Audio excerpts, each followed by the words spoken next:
IPS including DGP তাদের প্রত্যেককে শোকজও করা হয়েছে। এগুলো সব হচ্ছে লোক দেখানো।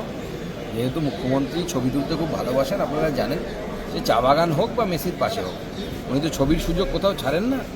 তো ছবি তোলার সুযোগটা নষ্ট হয়ে গেছে ওনার। অন্যান্য মুখ্যমন্ত্রীরা ছবি তুলছেন, দিল্লির মুখ্যমন্ত্রী করমর্দনরত ছবি মেসির সাথে তুলে ফেলেন। মুখ্যমন্ত্রীর হাতে ঘা লেগে গেছে, মানে মুখ্যমন্ত্রী ইগোতে আঘাত লেগে গেছে যে আমি পারলাম না, আমি এত বড় মুখ্যমন্ত্রী নেই। তো সেই জন্য এখন উনি এইসব ফিকিরবন্দি করছেন পুরো ঘটনা থেকে চোখ ঘোরানোর জন্য। যদি ডিজিপি দায়ী হয় তাহলে পুলিশ মন্ত্রী দায়ী নয় কেন বলুন তো?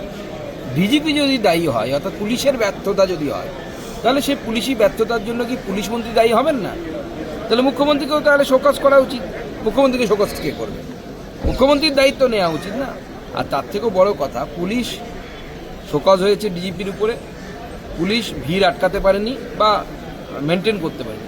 আচ্ছা, যে বোতল, জলের বোতল 30 টাকার বোতল বা 50 টাকার বোতল 300 টাকায় বিক্রি হচ্ছিল, এটা আটকানো কি পুলিশের কাজ? ওখান থেকে তো পয়সা খাওয়ার, কাটমানি খাওয়ার ব্যবস্থা করেছিল এই তৃণমূল কংগ্রেস।